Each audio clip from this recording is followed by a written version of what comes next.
Hey everyone, welcome. We're doing a live show this week. Late. A little late to it here this week. So a live show on the Wednesday that we do it. Welcome to the Fantasy Football Week 4 recap. Again, I say this every week. We're going to try to do this way quicker than I normally do. So I'm just going to go through it. So we'll start right away. Bill is the only one left undefeated as he beats me 136 to 95.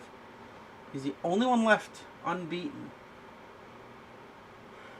And there is one left winless. We'll get to that in a minute.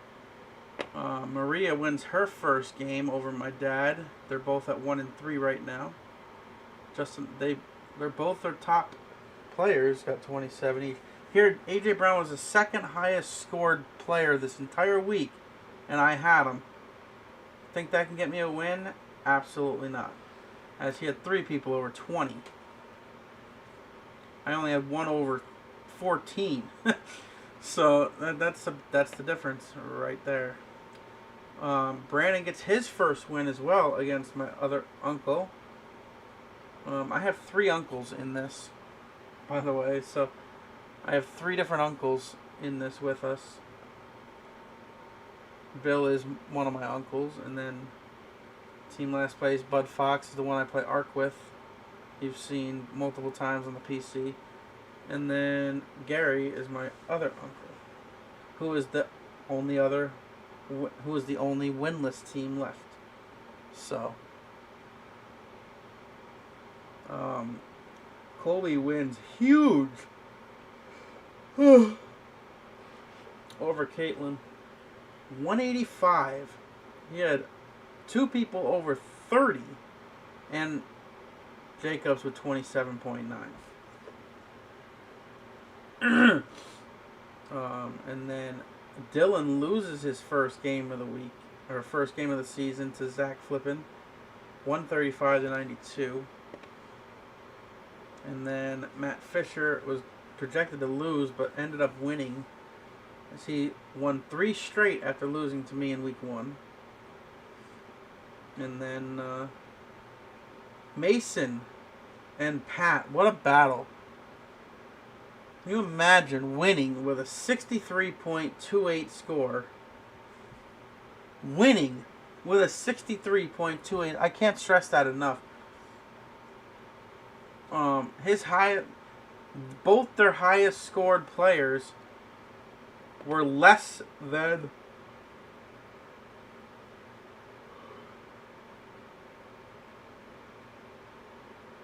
I can't even say that.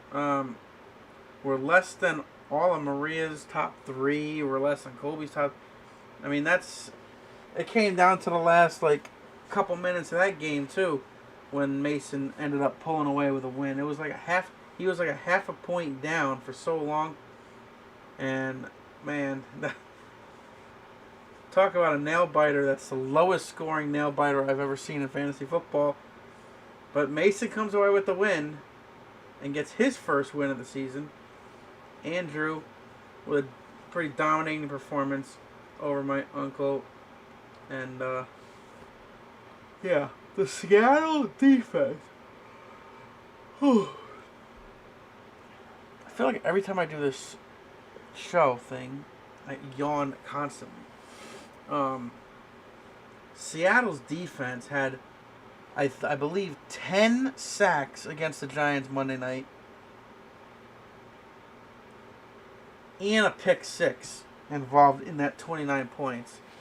The defense for Andrew scored more than any player. So that's a quick recap of that.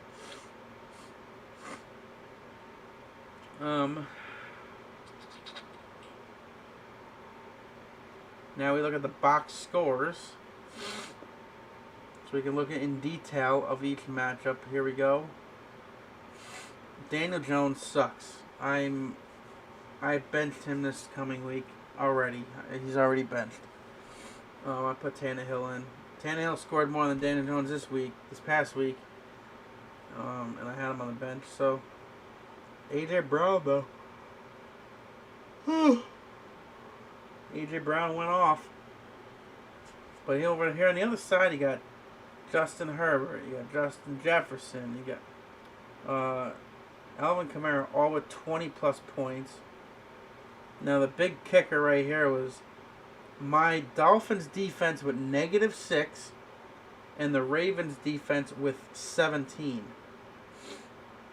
That's 24 points, 23 points difference in defense right there.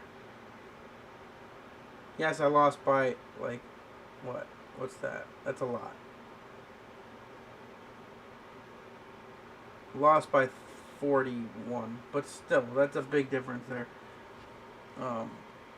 So that, but yeah, on my bench I had Tannehill and Dotson had more than, let's see, both of them had, yeah, he had more than DeAndre Hopkins, but I could have had him in the flex spot.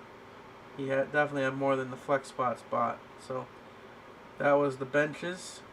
C.J. Stroud scored 21, but still wasn't enough to beat Herbert. He had the right call there, so that's that matchup. Go over here, Maria. She finally got her win. Derrick Henry finally really scored a lot of points. Had over 100 yards rushing. Threw a touchdown pass. Scored 24 points. Justin Fields with 27. Had a great game, and they still ended up losing it. Even on the other side, my dad had 2 people with 20s, but everybody else sucked. Yeah, so. And then down on the bench, she had 2 for defense, -1 on the bench, so good choice there. 3. So that was that matchup. Ayuk scored 20. And Jake Elliott scored 18 with the game-winning field goal in overtime. For the Eagles, Eagles go to 4-0. Brandon's win, let's look at Brandon's win. He was projected at 89, only scored 70, but still won. So he only won with 70 points, and Mason won with 63 points. Meanwhile, I had 95 and I lost. But then there's a couple people with 100-something that lost. So, look at this, though. The projected score, 111, 59. What a difference there. Matthew Stafford scored 16 on the bench. He had Baker Mayfield. He could have had in. Wow. Derek Carr only got 3.1. He had Mayfield at 22, who he had out on the bench. So look at the bench point. Oh my God, Montgomery 34.1 had him on the bench, and Curtis Samuel 18. He had a lot of points on the bench, man. His bench outscored his actual score, and he still ended up winning. So I guess he can't complain too much. Look at this. This one right here is just a killer. Yes, Colby, I know if you see this, you're going to be like, yeah, that's right. It's my team. I mean, Geno Smith was the last one left. He needed to score enough. He wanted him to get 200. He wanted to get 200, but he couldn't quite get to it. Geno only scored 9.2. He would have had to score another 15. But look, Josh Jacobs, 27.9, 27.7. 36, 31, 26. The Cowboys defense with 26. And Steelers defense over here with -6. I thought my point swing was bad. She even had Josh Allen, who had a 36.5. And I mean, this is a good score too. It's halfway decent up here at least.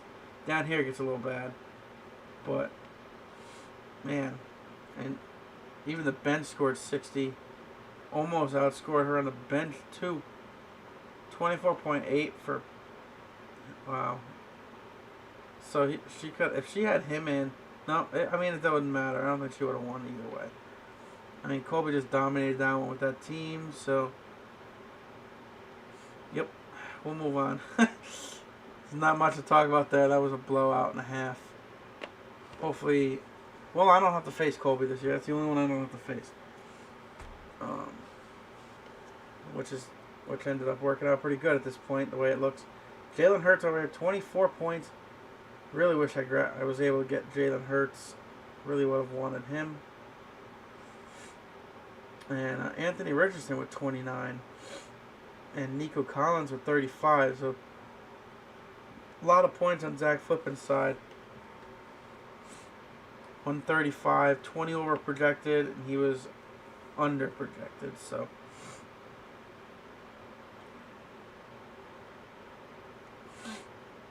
and we move on to the next matchup, the Matt versus Matt show. I bet you Matt won. Lamar Jackson with 28. Joe Burrow only scored 4 points because, yes, they played my Titans, and the Titans destroyed them. Thank you. I needed that for, team-wise. 2-2 sounds a whole lot better than 1-3. So, needed that. Here's the bench scores. 2 22s here.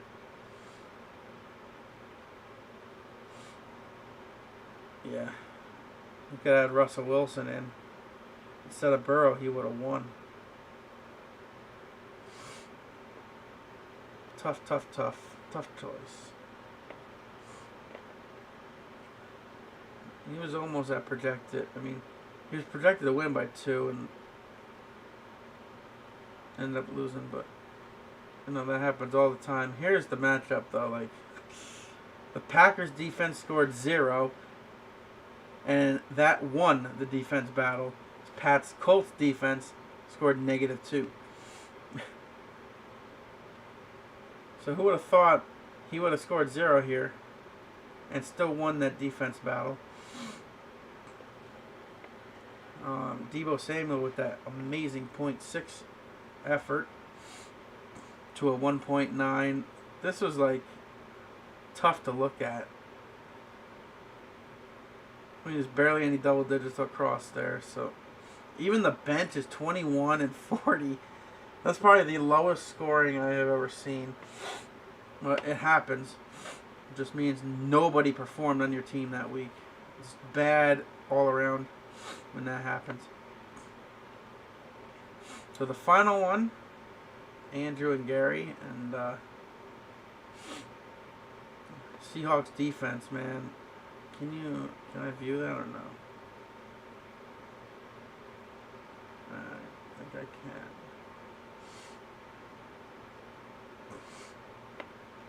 Oh well. Well, the Bengals defense scored 2. Kickers matched. These are pretty more consistent. This had a couple high scores, so it's what won over here for Andrew. And there's your benches, and he was projected to win by 2. He scored 30 over. He was about 30 under almost, so that's the swing of difference right there. Projected at 102 and scored 77. So that's all your matchups from this previous week. The standings look like this. As I told you, one team remains 4-0. Colby 3-1. Well, the 3-1 teams are Colby, Dylan, Zach, Matt, and then the 2-2 teams are Caitlin, Pat, me, Andrew. 1-3 teams: Maria, my dad, my uncle, Brandon, and Mason. And the one lone winless team is Gary's team, who isn't even really scoring that horrible. And just keep in mind, you look back to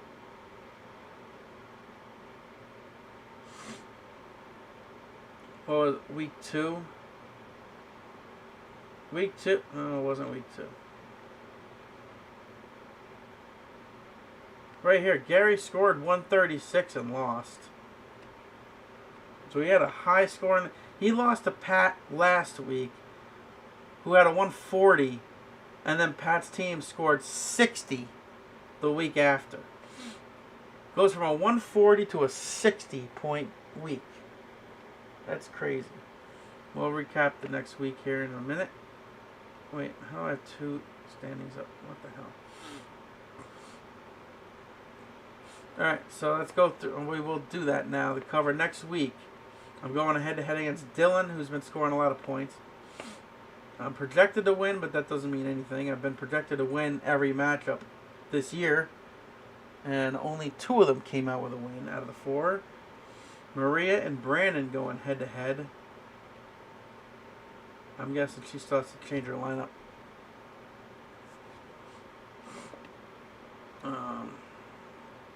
Let's see.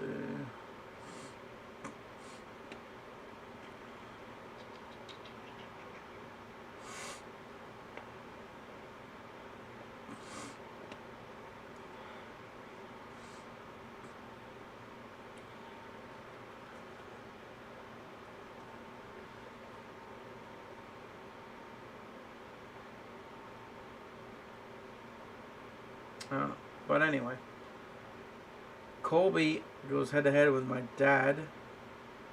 And then Zach flipping against my uncle. And then Matt, husband and wife here. Matt and Caitlin going at it. And then Pat and the other Matt going at it. And then you got Bill, the winless team, against the undefeated team. Could that be a huge upset right there? With Gary pulling the win out of the hat, getting the only win of the season, knocking Bill off for the only time of the season. That'll be interesting. And then Andrew and Mason going at it head-to-head this coming week.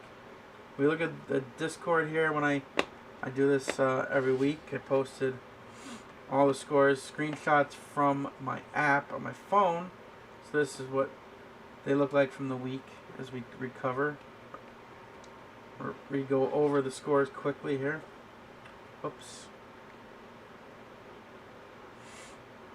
That huge matchup difference right there.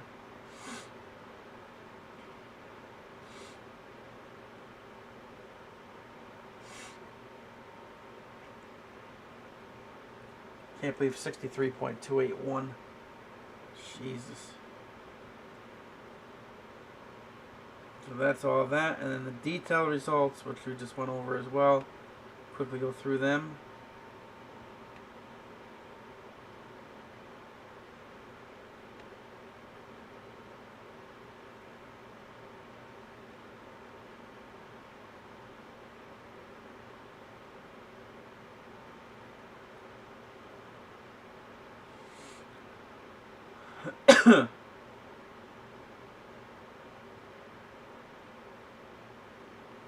And then the standings.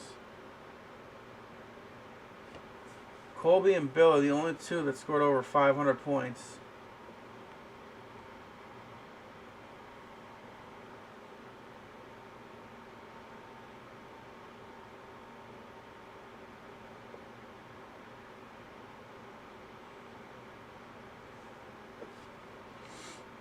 And then there is the scores in order.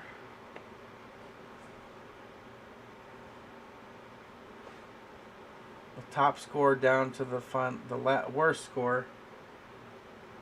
So the first losing score was 109.8, and then 100.5, 100.2, and then my 95.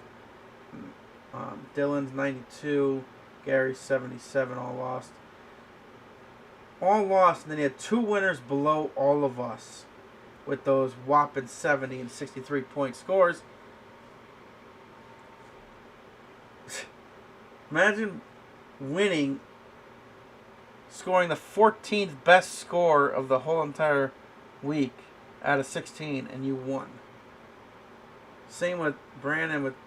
So literally 13th and 14th best score out of 16 this weekend won their matches against the 2 that are below them. And here I faced Pat 2 weeks ago and lost that week. Man, if I had faced him this week, it would have been perfect. What are you going to do? That'll do it for this week's edition of the recap of Week 4.